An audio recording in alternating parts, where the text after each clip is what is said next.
ಇವತ್ತಿನ ಪತ್ರಿಕಾಗೋಷ್ಠಿಯಲ್ಲಿ ಭಾಗಿಯಾದಂಥ ಎಲ್ಲ ಭಾರತೀಯ ಜನತಾ ಪಕ್ಷದ ನಾಯಕರಿಗೆ ನಮಸ್ಕರಿಸಿ, ಅದೇ ರೀತಿ ಪತ್ರಿಕಾಗೋಷ್ಠಿಯಲ್ಲಿ ಭಾಗಿಯಾದಂಥ ಎಲ್ಲ ಮಾಧ್ಯಮ ಮಿತ್ರರಿಗೂ ಕೂಡ ನಮಸ್ಕರಿಸಿ, ಇವತ್ತು ಪತ್ರಿಕಾಗೋಷ್ಠಿಯನ್ನು ಕರೆದ ಉದ್ದೇಶ ಏನು ಜೂನ್ 4 ಚಿನ್ನಸ್ವಾಮಿ ಕ್ರೀಡಾಂಗಣದಲ್ಲಿ ಇನ್ನು RCB ಗೆಲುವಿನ ವಿಜೃಂಭಣೆಯನ್ನು ನಮ್ಮ ಕರ್ನಾಟಕ ಸರ್ಕಾರದ ಕಾಂಗ್ರೆಸ್ ಸರ್ಕಾರದ ಮುಖ್ಯಮಂತ್ರಿಯಾದ ಸಿದ್ದರಾಮಯ್ಯನವರ ಮತ್ತು ಉಪಮುಖ್ಯಮಂತ್ರಿಯಾದಂಥ DK ಶಿವಕುಮಾರ್ ಅವರ ವೈಯಕ್ತಿಕ ಪ್ರತಿಷ್ಠೆಗಾಗಿ ಏನು ಕಾಲ್ತುಳಿತಕ್ಕೆ ಸಿಕ್ಕು 11 ಯುವಕರ ಏನು ಪ್ರಾಣವನ್ನು ಕಳೆದುಕೊಂಡರು ಅದರ ವಿರುದ್ಧ ಮತ್ತು ಕಾಂಗ್ರೆಸ್ಸಿನ ದುರಾಡಳಿತ ವಿರುದ್ಧ ಖಂಡಿಸಲಿಕ್ಕೆ ನಾವು ಪತ್ರಿಕಾಗೋಷ್ಠಿಯನ್ನು ಕರೆದಿದ್ವಿ. ಆದರೆ ಕಾಂಗ್ರೆಸ್ ಸರ್ಕಾರದ ಪ್ರಕಾರ ಕಾಲ್ತುಳಿತಕ್ಕೆ ಸಿಕ್ಕು ಜೀವನ ಕಳೆದುಕೊಂಡವರು 11 ಜನ ಅಂತೇನು ಹೇಳಿ ಮಾಹಿತಿ ಕೊಡ್ತಾರೆ. ಅದು ನನ್ನ ಪ್ರಕಾರ ಅದು 11 ಜನ ಅಲ್ಲ, 33 ಜನ ಅವತ್ತು ಜೀವವನ್ನು ಕಳೆದುಕೊಂಡಿದ್ದಾರೆ. ಇವತ್ತು 11 ಯುವಕರು ಪ್ರಾಣವನ್ನು ಕಳೆದುಕೊಂಡು ನಮ್ಮ ಮುಂದಿಲ್ಲ. ಆದರೆ ಆ 11 ಯುವಕರ ತಂದೆ ತಾಯಿಗಳು ಇವತ್ತು ಸತ್ತು ಇದ್ದ ಹಾಗೆ, ಅವರು ಕೂಡ ಇವತ್ತು ಸತ್ತ ಹಾಗೆಯೇ. ಯಾಕಂದರೆ ಮಕ್ಕಳ ನೋವು ಕಾಂಗ್ರೆಸ್ ಸರ್ಕಾರಕ್ಕೆ ಹೃದಯ ಇಲ್ಲ, ಇವರಿಗೆ ಗೊತ್ತಾಗೋದಿಲ್ಲ. ಇವರಿಗೆ ಆ 11 ಜನ 22 ಜನ ಕೂಡಿ 33 ಜನ ಅವತ್ತು ಜೀವವನ್ನು ಕಳೆದುಕೊಂಡಿದ್ದಾರೆ. ಒಂದು ಭಾಗ ಇದಾದ್ರೆ ಇನ್ನೊಂದು ಭಾಗ ಈ RCB ವಿಜೃಂಭಣೆ ಗೆದ್ದ ದಿನಾನೇ ಇಡೀ ಕರ್ನಾಟಕ ರಾಜ್ಯ ರಾತ್ರಿ ವಿಜೃಂಭಿಸಿದೆ. ಯುವಕರೆಲ್ಲ ಕೋಟಿ ಯುವಕರು ಇವತ್ತು ರಾಜ್ಯದಲ್ಲಿ ವಿಜೃಂಭಣೆಯನ್ನು ಮಾಡಿದ್ದಾರೆ. ಅವತ್ತು ಇಡೀ ರಾತ್ರಿ ಪೊಲೀಸ್ ಇಲಾಖೆ ಜಾಗೃತಿಯಿಂದ ಯಾವುದೂ ಅನಾಹುತ ಆಗಲಾರದೆ ಯಶಸ್ವಿಯಾಗಿದೆ. ಆದರೆ ಈ ವಿಜೃಂಭಣೆ ಕಾರ್ಯಕ್ರಮ ಮಾಡಲಿಕ್ಕೆ ಪೊಲೀಸ್ ಇಲಾಖೆ ಅಧಿಕಾರಿಗಳು ತಮಗೇನು ಹೇಳಿದ್ರ?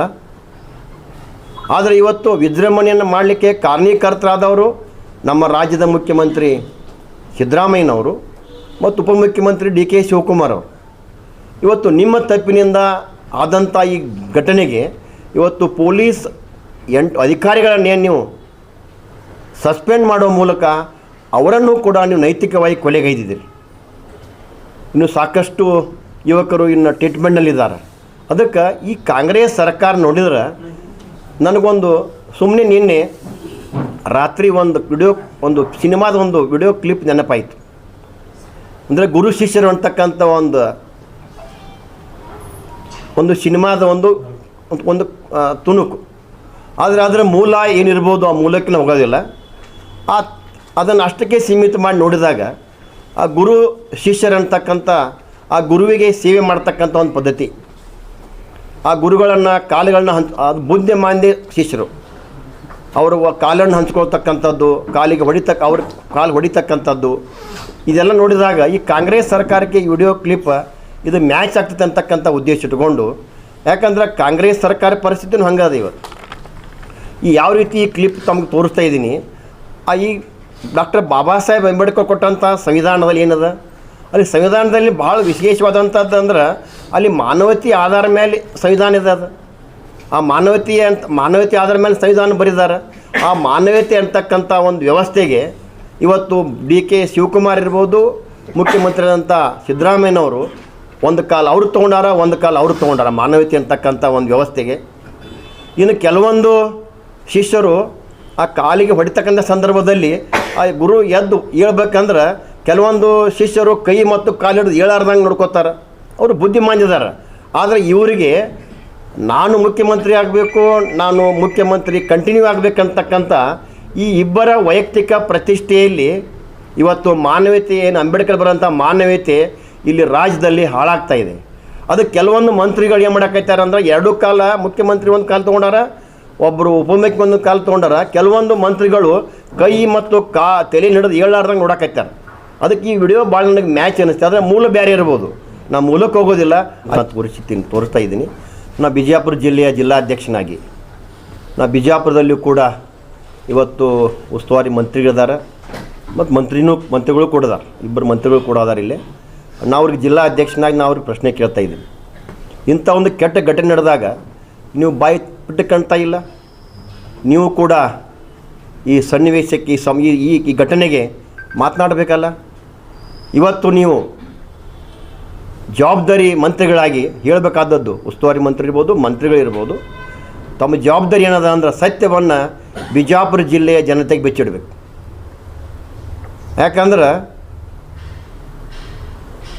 ಹಾರಿಕೆಯ ಉತ್ತರ ಆಗಬಾರ್ದು. ಇದಕ್ಕೆ ನನ್ನ ಪ್ರಶ್ನೆಗೆ ಹಾರಿಕೆ ಉತ್ತರ ಆಗಬಾರ್ದು. ಈ ಘಟನೆಗೆ ಮುಖ್ಯಮಂತ್ರಿ ಮತ್ತು ಉಪಮುಖ್ಯಮಂತ್ರಿ ಕಾರಣ ಅದಾರ ನೀವು ಸ್ಪಷ್ಟವಾಗಿ ಹೇಳಬೇಕು. ಯಾಕಂದ್ರೆ ಇಡೀ ರಾಜ್ಯ ಜನತೆಗೆ ಗೊತ್ತದ. ಇವತ್ತು ರಾಜ್ಯದಲ್ಲಿ 2 ಪಂಗಡ ಆಗ್ಯಾವ, ಒಂದು ಮುಖ್ಯಮಂತ್ರಿಯವ್ರ ಪಂಗಡ, ಉಪಮುಖ್ಯಮಂತ್ರಿಯವ್ರ ಪಂಗಡದ.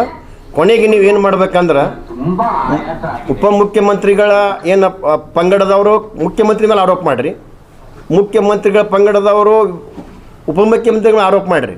ಯಾಕಂದ್ರೆ ಈ ನೀವು ಆರೋಪ ಮಾಡದೇ ಹೋದ್ರೆ ಇವತ್ತು ರಾಜ್ಯದ ಮುಖ್ಯಮಂತ್ರಿ ಮತ್ತು ಉಪಮುಖ್ಯಮಂತ್ರಿ ರಾಜ್ಯದ ವ್ಯವಸ್ಥೆ ಹಾಳು ಮಾಡ್ತಾರೆ. ಅದಕ್ಕೆ ಇವತ್ತು ನಮ್ಮ ಬಿಜಾಪುರದ ಉಸ್ತುವಾರಿ ಮಂತ್ರಿಗಳಿಗೂ ಮತ್ತು ಮಂತ್ರಿಗಳಿಗೂ ಕೂಡ ಈ ಪ್ರಶ್ನೆಯನ್ನು ಕೇಳ್ತಾ ಇದ್ದೀವಿ. ಆದರೆ ಕಾಂಗ್ರೆಸ್ ಶಾಸಕರಿಗೆ ಕೇಳೋಂಗಿಲ್ಲ. ಯಾಕಂದ್ರೆ ಕಾಂಗ್ರೆಸ್ ಶಾಸಕರ ಪರಿಸ್ಥಿತಿಯೂ ಸರಿಯಾಗಿಲ್ಲ. ಮತಕ್ಷೇತ್ರ ಜನ ಚೀಮಾರಿ ಹಾಕತ್ತಾರೆ. ಅದಕ್ಕೆ ಇವತ್ತು ಇನ್ನೊಂದು ಕೊನೆಯದಾಗಿ ಬಿಜಾಪುರ ಜಿಲ್ಲೆಯ ಜಿಲ್ಲಾಧ್ಯಕ್ಷನಾಗಿ ಬಿಜಾಪುರದ ಪೊಲೀಸ್ ಇಲಾಖೆಯೂ ಕೂಡ ಜಿಲ್ಲೆ ಇಲಾಖೆಯೂ ಕೂಡ ಜಾಗೃತ ಆಗಬೇಕಾಗಿತ್ತು. ಯಾಕೆ ಇದು ಅದಂಥ ಒಂದು ಇನ್ಸಿಡೆಂಟ್ ನೋಡಿದ್ರೆ ಇವತ್ತು ಏನೂ ತಪ್ಪು ಮಾಡದೆ ಪೊಲೀಸ್ ಅಧಿಕಾರಿಗಳಿಗೆ ಸಸ್ಪೆಂಡ್ ಮಾಡ್ತಾರಂದ್ರೆ ನೀವು ಪ್ರತಿಯೊಂದು ಪೊಲೀಸ್ ಸ್ಟೇಷನ್ದಲ್ಲಿ ಬಂದು ಏನು ಪೊಲೀಸ್ PSI ಬಂದು ನೀವು ಕೂಳ್ಕೊಳ್ತೀರಿ. ಇದೇನು ಎಲ್ಲ ಓಪನ್ ಆಗ್ಯದ. ನೀವು ಅಲ್ಲಿ ಕುಂಡಿರ್ಬೇಕಾದ್ರೆ ಸ್ಥಳ ನೀವೇನು ಬರೋಂಗಿಲ್ಲ, ದುಡ್ಡು ಖರ್ಚು ಮಾಡಿ ಬಂದಿರ್ತೀರಿ. ನೀವು ಅಲ್ಲಿ ಬಂದ ತಕ್ಷಣ ಆ ಸಂಬಂಧಪಟ್ಟಂಥ ಶಾಸಕರು ನಿಮಗೆಲ್ಲ ಏನಲ್ಲ, ಅಲ್ಲಿ ನಿಮ್ಮಲ್ಲಿ ಏನು ನಮ್ಮ ಡಾಕ್ಟರ್ BR ಅಂಬೇಡ್ಕರ್ ಸಾಹೇಬರು ಕೊಟ್ಟಂಥ ಏನು ಸಂವಿಧಾನದ ಆ ಸಂವಿಧಾನಕ್ಕೆ ನೀವು ತಲೆಬೇಕು ಕೆಲಸ ಮಾಡಿದ್ರೆ ಮಾತ್ರ ಮುಂದೆ ನಿಮಗೆ ಭವಿಷ್ಯದ ಕಾಂಗ್ರೆಸ್ಸಿಂದ ನೀವು ಎಚ್ಚರ ಇರಬೇಕಂತಕ್ಕಂಥದ್ದು. ಇವತ್ತು ಇದನ್ನು ನಾನು ಕೂಡ ಜಿಲ್ಲೆಯ BJPಯ ಜವಾಬ್ದಾರಿ ಜಿಲ್ಲಾಧ್ಯಕ್ಷನಾಗಿ ವಿಜಯಪುರ ಜಿಲ್ಲೆಯಲ್ಲಿ ಸಣ್ಣ ಪುಟ್ಟ ಘಟನೆಗಳು ನಾನು ಕೇಳ್ತಾ ಇದ್ದಾವೆ. ಇವತ್ತು ನಮ್ಮ ಕಾರ್ಯಕರ್ತರು ಹೇಳ್ತಾ ಇದ್ದಾರೆ, ಸುಮ್ಮನೆ ಆ ಶಾಸಕರ ಅಥವಾ ಮಂತ್ರಿಗಳ ಮಾತು ಕೇಳಿ ನೀವು ನಮ್ಮ ಭಾರತೀಯ ಜನತಾ ಪಕ್ಷದ ಕಾರ್ಯಕರ್ತರ ಮೇಲೆ ಅಥವಾ ಹಿಂದೂ ಕಾರ್ಯಕರ್ತರ ಮೇಲೆ ಇವತ್ತು ಗೋಮಾತೆಯನ್ನು ಕಸಾಯಖಾನೆ ಒಯ್ತಕ್ಕಂಥ ಸಂದರ್ಭದಲ್ಲಿ ತಡೆಯುವಂಥ ಸಂದರ್ಭದ ಕೆಲವೊಂದು ಯುವಕರ ಮೇಲೆ ನೀವು ಏನು ಹಿಂಸೆ ಕೊಡ್ತಕ್ಕಂಥ ಸನ್ನಿವೇಶಗಳು ನನಗೆ ಕಿವಿಗೆ ಬರ್ತಾ ಇದ್ದಾವೆ. ಮುಂದಿನ ದಿನಮಾನದಲ್ಲಿ ಬಿಜಾಪುರ ಜಿಲ್ಲೆ ಎಲ್ಲ ಪೊಲೀಸ್ ಸ್ಟೇಷನ್ಗಳ PSIಗಳು ಕೂಡ ನಾನು ಮನವಿ ಮಾಡ್ತಾಯಿದ್ದೀನಿ. ನೀವು ಏನಾದರೂ ಇಂಥ ಕಾನೂನು ರೀತಿಯಿಂದ ಮಾಡಿ ನಮ್ಮ ಪಕ್ಷದ ಕಾರ್ಯಕರ್ತರು ಇರ್ಬೋದು, ಅವರು ತಪ್ಪು ಮಾಡಿದ್ರೆ ನೀವು ಏನು ಬೇಕಾದ್ರೂ ಶಿಕ್ಷೆ ಕೊಡಲ್ಲ, ನಾನು ಅದಕ್ಕೆ ವಿರೋಧ ಮಾಡೋಂಗಿಲ್ಲ. ಯಾವುದು ಒಳ್ಳೆಯ ಕೆಲಸ ಮಾಡುವಂಥ ಸಂದರ್ಭದಲ್ಲೂ ಕೂಡ ನಮ್ಮ ಭಾರತೀಯ ಜನತಾ ಪಕ್ಷದ ಯಾವುದೇ ಒಬ್ಬ ಕಾರ್ಯಕರ್ತನಿಗೆ ಅಥವಾ ಯಾವುದೇ ಒಬ್ಬ ಗೋಮಾತೆ ರಕ್ಷಿಸಬೇಕಂತ ಹೋರಾಟದಲ್ಲಿ ಪಾಲ್ಗೊಂಡಂಥ ಕಾರ್ಯಕರ್ತರಿಗೆ ಅನ್ಯಾಯ ಆದ್ರೆ ಇಡೀ ವಿಜಯಪುರ ಜಿಲ್ಲೆಯ ಭಾರತೀಯ ಜನತಾ ಪಕ್ಷ ನಿಮ್ಮ ಪೊಲೀಸ್ ಸ್ಟೇಷನ್ ಮುಂದೆ ನಾವು ಅಮರಣ ಉಪವಾಸವನ್ನು ಕೈಗೊಳಿಸಿದ್ದರಾಗಿದ್ದೇವೆ ಅಂತಕ್ಕಂಥ ಎಚ್ಚರಿಕೆಯನ್ನು ಕೊಟ್ಟು ನನ್ನ ಪತ್ರಿಕಾಗೋಷ್ಠಿಯನ್ನು ಅದನ್ನೇ ಹೇಳಿದ್ರೆ ಈ ಗ್ರಾಂಟ್ ರೈಟ್ ಅದು ಆಯ್ತಲ್ಲ. ಪತ್ರಿಕಾ ಸೌಜನ್ಯ ಇರಲಿ, ಏನು ನೇರವಾಗಿ ಏನು ವಿಷಯ ಹೇಳ್ಬೇಕಾಯ್ತಲ್ಲ ಅದನ್ನ ನೇರವಾಗಿ ಹೇಳ್ಬೇಡಿ. ಅದನ್ನೇ ಹೇಳಿದ್ದಾರೆ ಅದು ಬಿಜೆಪಿ ಅದು ಬರೀ ಪ್ರತಿಯೊಂದು ಇದ್ರಾಗ ಗೊತ್ತಾರ ಅವ್ರು, ಅದಕ್ಕೆ ಹೇಳ್ತೀನಿ ನೇರವಾಗಿ ವಿಷಯಕ್ಕೆ ಆಯ್ತು. ಕೊನೆಯದಾಗ ರಾಜ್ಯದ ಕಾಂಗ್ರೆಸ್ ಸರ್ಕಾರ ಇರುತ್ತದಕ್ಕೂ ಒಂದು ಅಭಿವೃದ್ಧಿ ಕೆಲಸ ಆಗೋದಿಲ್ಲ. ಇದು ಆಲಮಟ್ಟಿ ಡ್ಯಾಮು ಎತ್ತರನೇ ಮಾಡೋಂಗಿಲ್ಲ, ಹಿಂಗೆ ಹೇಳ್ಕೊತ ಹೋಗೋದು ಅಷ್ಟೇ ಇದೆ. ಇಷ್ಟು ಹೇಳಿ ನಾನು 2 ಮಾತು ಹೇಳಿ ಈಗ ನೋಡ್ರಿ, ಆಲಮಟ್ಟಿ ಜಲಾಶಯ ಎತ್ತರಕ್ಕೆ ಸಂಬಂಧಪಟ್ಟಂಗೆ ಸದನದೊಳಗೆ ನಿಮ್ಮದೇ ಆರೋಪವನ್ನು ಮಾಡಿದ್ರೆ ಆಗಲೇ RCBನಲ್ಲಿ ಸಂಭ್ರಮಾಚರಣೆಗೆ 11 ಜನ ಸತ್ತಿಲ್ಲ, 30ಕ್ಕಿಂತ ಹೆಚ್ಚು ಜನ ಸತ್ತಿಲ್ಲ, 33 ಜನ ಅಂತ ಹೇಳಿದ್ವಿ. ತಾವು ಹೇಳ್ತಾ ಇದ್ರು. ಹಾಂ ರೀ, ಹಾಗಾದ್ರೆ ಜನ ಯಾಕೆ ಸುಮ್ಮನಿದ್ದಾರೆ ಸರ್? ಅವರು ಪೋಷಕರು ಯಾಕೆ ಧ್ವನಿ ಎತ್ತುತ್ತಾ ಇಲ್ಲ?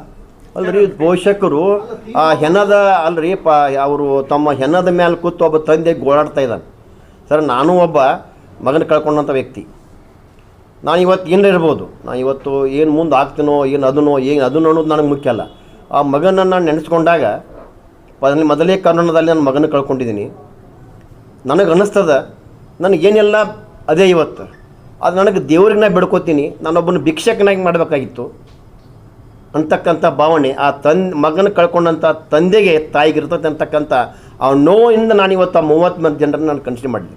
ಯಾವ ತಂದೆ ಇವತ್ತು ನಮ್ಮ ಜಗತ್ತಿನಲ್ಲಿ ಮಕ್ಕಳನ್ನ ಕಳ್ಕೊಂಡಿರ್ತಾರ, ಆ ತಂದೆ ತಾಯಿಗಳ ಕಷ್ಟ ಆ ಯಾರು ಕಳ್ಕೊಂಡಿರ್ತ ಅವ್ರಿಗೆ ಅಷ್ಟೇ ಗೊತ್ತಿರ್ತೈತೆ. ಆ ನೋವು ಅದು ಇಂಥ ಒಂದು ಕೆಟ್ಟ ನೋವು ಇರ್ತೈತೆ ಅಂತಕ್ಕಂಥದ್ದನ್ನು ಅದನ್ನು ವರ್ಣನೆ ಮಾಡೋಕ್ಕಾಗಲಾರ್ದಂಥ ಒಂದು ಹೇಳಲಾರ್ದಂಥ ಒಂದು ಸನ್ನಿವೇಶ. ಅದು ಯಾವುದೇ ರಾಜ್ಯದಲ್ಲಾದ್ರೂ ತಂದೆ ಮಕ್ಕಳು ಕಳ್ಕೊಂಡಿರುವಂತ ನೋವು ತಂದೆ ತಾಯಿದು ಯಾರು ಇದ್ದು ಸತ್ತಂಗೆ ನಾವು ಅನಿಸ್ತಕ್ಕಂಥ ಭಾವನೆಯನ್ನು ವ್ಯಕ್ತ ಮಾಡಿ. ಅದು ಯಾವುದೇ ಒಂದು ರಾಜ್ಯಕ್ಕೆ ಸೀಮಿತ ಇರುವುದಿಲ್ಲ. ಹೌದು, ಎಲ್ಲಾ ರಾಜ್ಯದಲ್ಲೂ ಎಲ್ಲೂ ತಂದೆ ಮಕ್ಕಳು ಕಳ್ಕೊಂಡು ಆ ನೋವು ಎಲ್ಲರಿಗೂ ಇದೆ. ಅದು ಉತ್ತರ ಪ್ರದೇಶ ಆಗಿರಬಹುದು, ತಮಿಳುನಾಡಲ್ಲಿ ಸತ್ತರದು ಪೇರೆಂಟ್ಸ್ ಅದೇ ಗತಿ. ಆದ್ರೆ ಅಲ್ಲಿ ಬಿಜೆಪಿ ಅದು ಮಾತಾಡ್ತಾ ಇರಲಿಲ್ಲ. ಬೆಲ್ಗಾಮ್ದಲ್ಲಿ ಹೆಣ್ಣು ಗುಂಡಿಟ್ಟು ಸಾಯಿಸಿದ್ರು, ಅವ್ರದ್ದು ಸಿಂಧೂರ್ ಹೋಯ್ತು, ಅಲ್ಲಿ ನೀವು ಅದ್ರ ಬಗ್ಗೆ ಮಾತಾಡೋದಿಲ್ಲ. ಇಲ್ಲಿ ಇವ್ರು ರಿಸೈನ್ ಮಾಡ್ಬೇಕಾದ್ರೆ ಅವರು ರಿಸೈನ್ ಮಾಡ್ಬೇಕಲ್ಲ. ಎರಡು ಧೋರಣೆ ಯಾಕೆ ಬಿಜೆಪಿದು? ಇಲ್ಲಿ ನೀವು ರಿಸೈನೇಷನ್ ಕೇಳ್ತೀವಿ, ಸಿದ್ದರಾಮಯ್ಯ ಹೋಗ್ಬೇಕು, ಡಿ ಕೆ ಶಿವಕುಮಾರ್ ಅವ್ರದ್ದು ರಿಸೈನ್ ಮಾಡ್ಬೇಕಂದ್ರೆ ಅಲ್ಲಿ ಉತ್ತರ ಪ್ರದೇಶ ಸರ್ಕಾರ ರಿಸೈನ್ ಮಾಡ್ಬೇಕಾಗಿತ್ತಲ್ಲ. ಅಲ್ಲಿ ಜನ ಸತ್ತಾರಲ್ಲ. ಹೌದು, ನೀವು ಶವದ ಮೇಲೆ ರಾಜಕಾರಣ ಮಾಡಕ್ಕೆ ಹೋಗ್ತಾ ಇದ್ದಾರೆ ಅನ್ನುವಂಥ ಗಂಭೀರ ಆರೋಪಗಳಿದ್ದಾವೆ ಸರ್. ಅದು ಕಾಂಗ್ರೆಸ್ ಶವದ ಮೇಲೆ ರಾಜಕಾರಣ ಮಾಡಕತ್ತೈತೆ ಹೊರತು ಇವತ್ತು ಭಾರತೀಯ ಜನತಾ ಪಕ್ಷಕ್ಕೆ ಶವದ ಮೇಲೆ ರಾಜಕಾರಣ ಮಾಡೋಕ್ಕಂಥ ಅವಶ್ಯಕ ಇಲ್ಲ. ಈ ಸಿಂಧೂರ್ ಬಗ್ಗೆ ಕಾಶ್ಮೀರ ನಡೆದಂಥ ಏನು ಘಟನೆ ಅದ, ಅದು ಪಾಕಿಸ್ತಾನ ಉಗ್ರಿತದಂಥ ಒಂದು ಸನ್ನಿವೇಶವನ್ನು ತಿಂಗಳಗಟ್ಟಲೆ ತಯಾರಿ ಮಾಡ್ತಾರೆ. ಇದು RCB ಏನು ತಿಂಗಳಗಟ್ಟಲೆ ತಯಾರು ಮಾಡಿಲ್ಲ, ಅದು ತಿಂಗಳಗಟ್ಟಲೆ ನಿಮ್ಗೆ ಗೊತ್ತಿತ್ತು ಜನ ಎಷ್ಟು ಬರ್ತಾರೆ, ಯಾವ ರೀತಿ ತಯಾರು ಮಾಡಬೇಕು. ಆದ್ರೂ ಕೂಡ 37 ಜನ ಸತ್ತಾರ ಅಂತೇಳಿ ಸರ್ಕಾರದ ಅದ್ರ BBC ಕೂಡ 82 ಜನ ಸತ್ತಾರ ಅಂತೇಳಿ.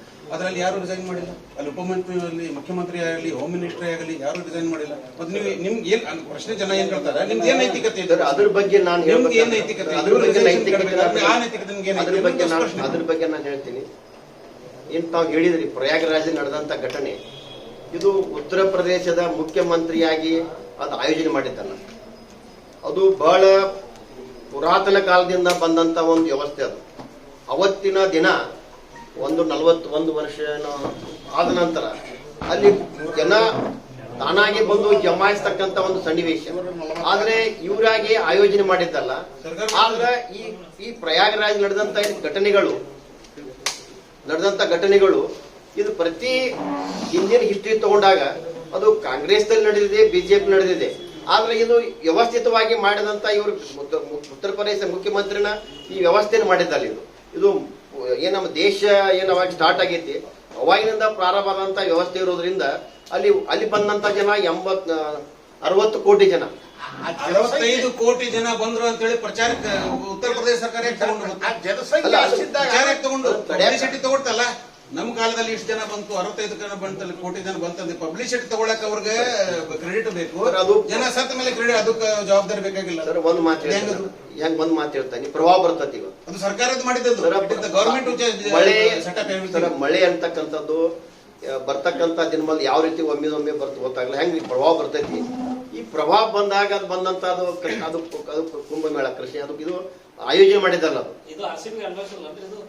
ಅದು ಇದು RCB ಪ್ರಭಾವ ಅಲ್ಲಿದ್ದು. ಮುಖ್ಯಮಂತ್ರಿ ಮಾಡಿ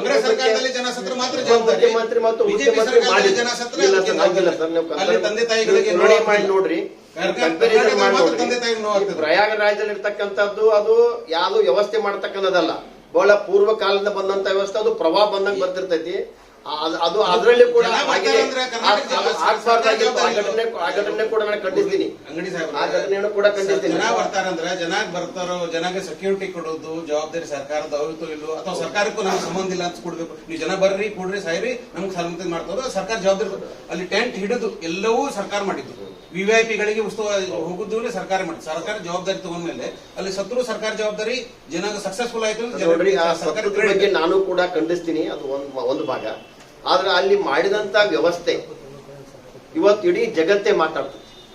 ಅದಕ್ಕೆ ಹೆಚ್ಚಿನ ವಿಷಯವನ್ನು ನಾಳೆ ನಮ್ಮ ಕಾರಜೋಳ ಸಾಹೇಬರು ತಗೋತಾರ. ಯಾಕಂದ್ರೆ ನಮ್ಗಿಂತ ಹೆಚ್ಚು ಅನುಭವ ಇರೋದ್ರಿಂದ ತಾವು ಇನ್ನಷ್ಟು ಏನು ಗೊಂದಲಗಳು ನಮ್ಮ ಲೆವೆಲ್ದಾಗ ಇದ್ದು ಅಂದ್ರೆ ಅವ್ರು ಕ್ಲಿಯರ್ ಮಾಡ್ತಾರೆ.